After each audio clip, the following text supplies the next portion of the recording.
C'est un pays qui l'a accueilli à bras ouverts lorsqu'il n'avait que 7 ans. Bonjour, comment ça va? Pourtant aujourd'hui, Mohammad, 59 ans, danois d'origine pakistanaise, se sent rejeté dans son propre pays. Le balcon du milieu qu'on voit là, c'était notre logement. Il y a 3 ans, ce directeur d'une société de taxi a été expulsé de son appartement avec sa femme et ses 4 enfants. Une maison, ce n'est pas juste 4 murs. Une maison, c'est ce que l'on y construit, tous les souvenirs qu'elle contient. Nos 4 enfants y sont nés et ont grandi là.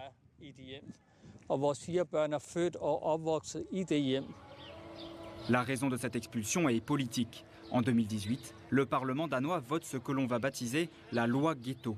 Elle durcit considérablement la politique d'immigration. Pour la municipalité, trop d'étrangers vivent dans les logements sociaux du quartier de Mohammad. S'appuyant sur la nouvelle loi, elle décide de séparer ces personnes d'origine étrangère. 200 familles sont expulsées, puis relogées un peu partout dans Copenhague. Je n'aurais jamais pu imaginer, même dans mes pires cauchemars, que mon propre pays adopterait ce type de législation à l'égard de ses propres citoyens. Où l'on expulse des citoyens ordinaires, respectueux des lois, de leur habitation, où on les expulse de force et où l'on vend leur logement à des fonds d'investissement. Mohammad et sa famille vivent désormais depuis 2 ans dans un nouvel appartement de 60 mètres carrés. La surface a été réduite, mais le loyer reste le même. Alors avec un collectif de résidents du quartier, il a décidé de porter plainte contre le gouvernement.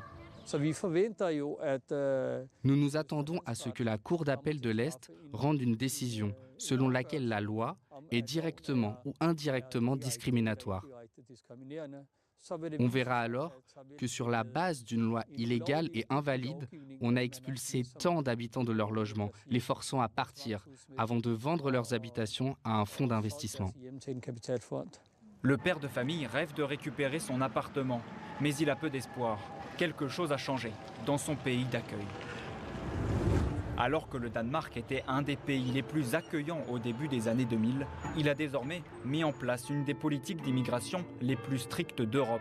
Regroupement familial impossible, réduction drastique des prestations sociales pour les étrangers ou les personnes d'origine étrangère. Le Danemark n'est plus la terre promise qui validait encore 81% des demandes d'asile en 2015. Aux élections législatives de mars 2026, l'extrême droite a récolté 9% des suffrages. C'est 3 fois plus qu'en 2022.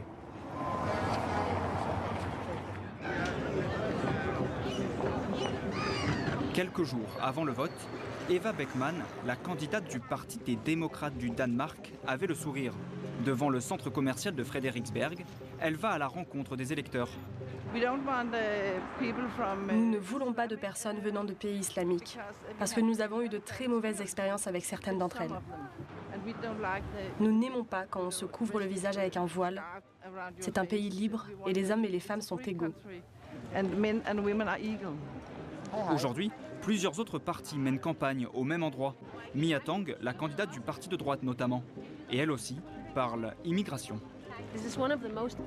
C'est l'un des pays les plus démocratiques au monde et il faut respecter cela et ne pas, par exemple, imposer sa religion aux autres. Je pense donc qu'il est très important de défendre nos valeurs danoises. Et c'est un discours qui séduit ici, bien au-delà de l'extrême droite.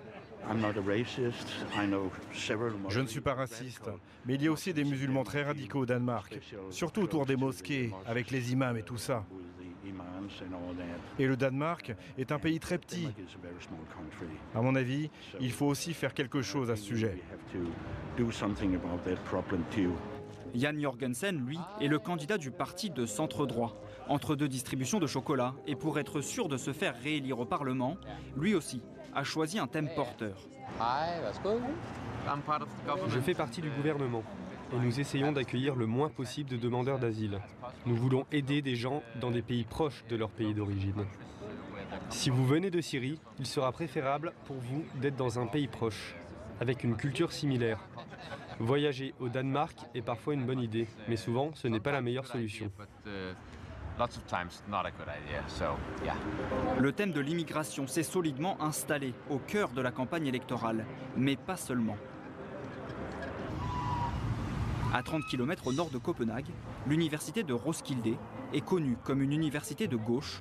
Depuis quelques mois pourtant, elle est au cœur d'une polémique qui a secoué le pays. Il y a 8 mois, des politiques découvrent qu'un sixième des étudiants des programmes de master sont originaires du Bangladesh. Cette information fait scandale et l'université est contrainte de fermer le master en développement et études internationales. Même la première ministre socialiste dénonce ce trop-plein d'étudiants étrangers dans un discours le 13 septembre 2025. Il y a 5 ans, l'université de Roskilde comptait 9 nouveaux étudiants de master originaires du Bangladesh.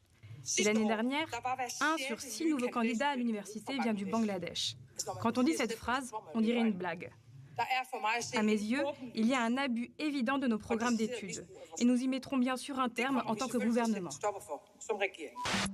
Mais la pilule a du mal à passer auprès de Célina. Cette étudiante en psychologie est la présidente du conseil étudiant.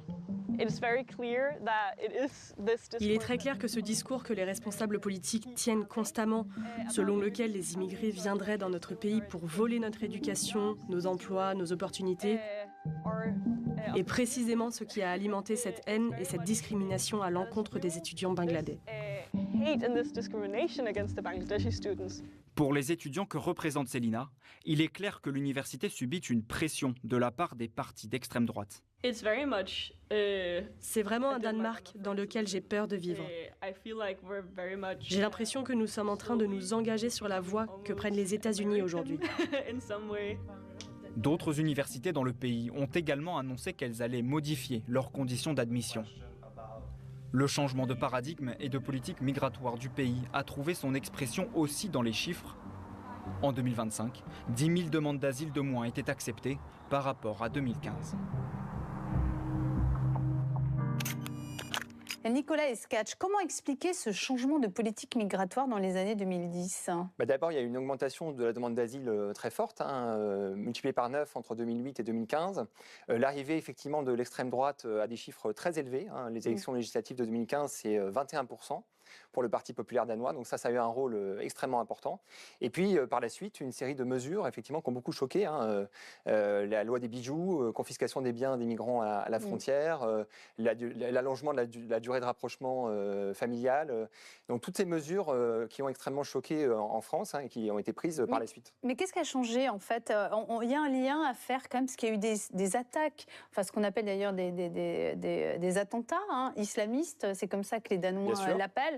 On se souvient des manifestations contre les ambassades danoises, norvégiennes au Moyen-Orient pour protester contre les caricatures de Mahomet.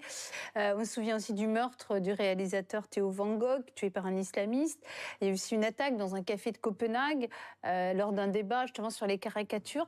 Est-ce que ce moment, ces attaques, ça a aussi peut-être changé, on va dire, l'état d'esprit des Danois vis-à-vis de la politique migratoire ?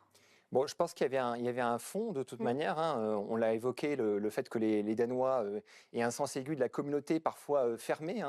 Le fait que la confiance, qui est caractéristique du Danemark, se transforme progressivement en confidentialité, en fait d'être défensif par rapport notamment au modèle social. Donc ça, c'était le fond qui existait. La montée effectivement de l'extrême droite a créé dans le débat public vraiment une question autour de l'immigration, et cette question s'est poursuivie, quel que soit le parti au pouvoir. Et donc ça a entraîné aussi un fond très fort. Et puis je dirais que effectivement, ces attaques ont joué un rôle de catalyseur, bien sûr, important. Transformer la confiance en défiance. La confiance en confidentialité, et on crée une bascule à ce moment-là très forte.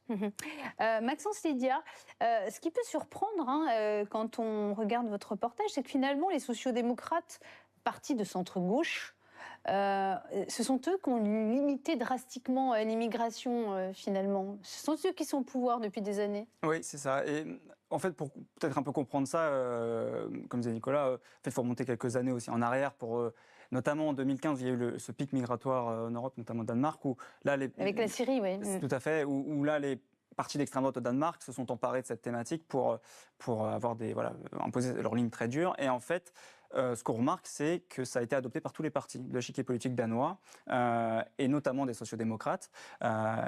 Parce qu'en fait, ça touche à l'idée de l'État-providence, en fait. C'est-à-dire qu'il y a un contrat social très fort entre l'État et ses citoyens, où les Danois vont payer beaucoup d'impôts, et à l'inverse, on veut un système de santé robuste, etc.